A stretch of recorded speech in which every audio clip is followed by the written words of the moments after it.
Boa tarde, Marina. Gostaria que você pudesse me contar um pouquinho da sua rotina. Nosso trabalho é sobre atividade jornalística. Então, que você me pudesse passar mesmo diariamente como funciona. Você... Bom, lá no Conselho a gente é uma assessoria de comunicação institucional, então a gente tem esse trabalho de assessoria mesmo. Então, desde comunicação interna, onde a gente lida com os funcionários, e aí a gente faz mural, faz um boletim interno dos funcionários, às vezes organiza algum evento, festa de fim de ano, acaba que a comunicação também fica com a parte de organização de eventos lá. E também um outro público nosso, que é o público principal, são os médicos. Então a comunicação é responsável pela organização dos cursos, de capacitação dos médicos, aí vai desde produção de material gráfico até divulgação com esse público-alvo, de mandar as informações para eles, de ficar responsável pelas inscrições. Então a comunicação cuida de todo esse processo, de trato também com os palestrantes. O nosso departamento de comunicação ele tem uma vasta área, então o nosso foco é assessoria de imprensa, que também uma grande demanda nossa é a assessoria de imprensa. Eu acho que hoje em dia o nosso montante maior de trabalho, assim, apesar do conselho existir para atender o médico, a gente tem uma grande demanda da imprensa, assim, desde erros médicos, sabe? O médico cometeu algum equívoco, aí ele vai ser processado e tal. Então o conselho sempre dá entrevistas sobre ética médica, até às vezes sobre uma questão da profissão mesmo, do mercado de trabalho, das condições de trabalho médico. Fala um pouquinho de que você espera dos novos jornalistas, né? Dessa nova demanda aí desses alunos, né? Após ter caído o diploma, como que foi lidar com essa situação? Bom, lá no conselho isso muda pouco, né? As pessoas, por exemplo, para você entrar como jornalista no conselho é concurso.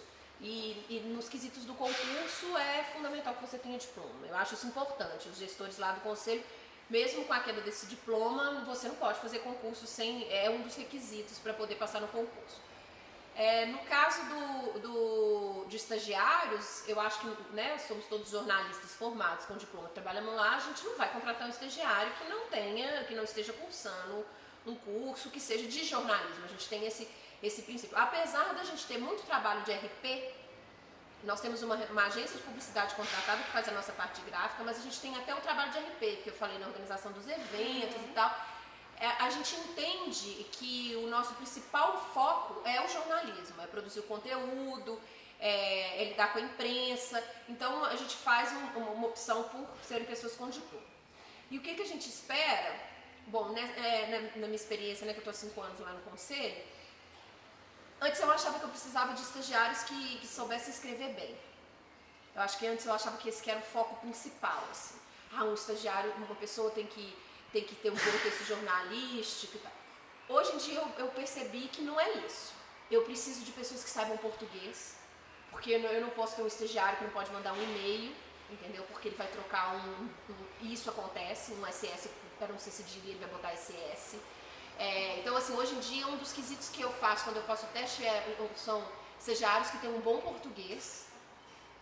E como eu trabalho com assessoria de comunicação, como nós somos lá um conselho, então são 42 chefes, eu preciso de pessoas que tenham bom trato com as pessoas, uma pessoa que consiga se comunicar, que consiga ter um pensamento articulado, uma pessoa, então você vê assim, uma pessoa que lê mais, então ela vai conseguir se posicionar, ela vai conseguir explicar. Então, por exemplo, muito trabalho do estagiário, às vezes eu preciso que ele entreviste um médico e às vezes o médico fica redio para dar uma entrevista, então eu preciso que seja uma pessoa educada, mas uma pessoa que seja de pensamentos articulados, assim, e de certa forma dinâmica, despachada, que vai pegar o telefone, vai conversar, uma pessoa educada, porque a gente tem toda uma formalidade, é um lugar onde tem uma formalidade de se vestir e uma formalidade no vocabulário, entendeu? Também tem isso, assim.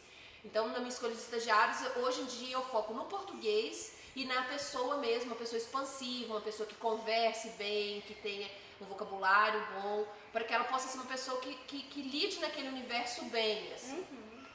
E quais as dificuldades de trabalhar lá no conselho e outros lugares também que você já trabalhou como jornalista? O que você vê essa dificuldade da profissão? Bom, eu acho que uma dificuldade que, né, assim, claro que cada lugar tem a sua dificuldade, mas eu acho que uma dificuldade geral é às vezes da desvalorização do trabalho que a comunicação faz, né? Aí não só como jornalista, mas como um departamento de comunicação.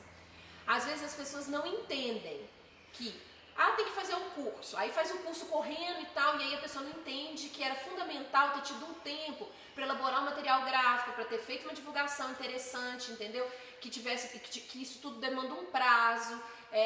Eles acham que às vezes é só ter o dinheiro do curso e executar o curso, entendeu? Ou então, por exemplo, a importância da imprensa. Às vezes as pessoas acham que é só o jornalista, é só a fonte, né, a autoridade da instituição, da entrevista. Mas não preocupa com a questão da media training, do que ele vai falar, de como ele vai falar, o que é combinado antes, vale fazer uma coletiva porque vai ser um discurso só, você vai dizer só uma vez, porque às vezes o jornalista vai ficar te perguntando, e aí acaba que você cai em alguma cilada.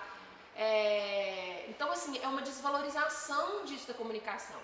Alguns gestores, não falo mais novos, mas mais modernos, que têm uma visão de gestão mais moderna, eles já enxergam isso, entendeu? Eles já enxergam da importância da comunicação e que às vezes a comunicação é mais importante que o produto que você está vendendo, que o serviço que você tem a oferecer. A forma como você se apresenta, a forma como é a imagem da sua empresa, que isso tudo está ligado à comunicação, é muito mais importante do que o produto em si, entendeu? Então eu acho que a grande dificuldade hoje ainda são esses gestores que não veem a comunicação como uma prioridade, como uma coisa, faz um panfletinho aqui pra mim, me preocupa com a imagem da instituição, com, né, coisas que a gente já estuda ao longo da nossa profissão, de que são fundamentais, assim, para uma empresa. Como você utiliza as redes sociais em prol da sua profissão? Qual é o seu pensamento? Bom, no conselho, vou falar primeiro do conselho, a gente não utiliza redes sociais. A gente tem uma questão que o conselho, ele dá muitas informações oficiais. Eu não utilizo nenhum e-mail. Então, por exemplo, eu sou médica e eu tenho uma dúvida sobre minha conduta profissional. Eu não posso enviar isso por e-mail. Eu tenho que enviar por escrito, assinado, e você vai receber um retorno de um ofício por escrito. Porque a forma que a gente tem de conferir, hoje em dia ainda está muito na coisa da justiça. Os processos já são digitalizados, as coisas você já pode consultar, mas tem muito ainda que precisa da assinatura, que precisa que a pessoa vá pessoalmente ou que ela mande um procurador. O conselho e a rede social, ela abre um espaço para muitas dúvidas, a gente está lidando com saúde, muita dúvida da população. E bem ou mal, o meu público-alvo lá no conselho não é a população, são os médicos, entendeu? Instruir os médicos sobre a qualidade do trabalho deles. E eu fazer esse tipo de instrução por rede social, eu acho que a gente ainda não descobriu um meio de fazer isso. Geraria uma demanda absurda que a gente não daria conta, talvez teria que ter um profissional só para poder atender rede social e que a gente ainda não tem.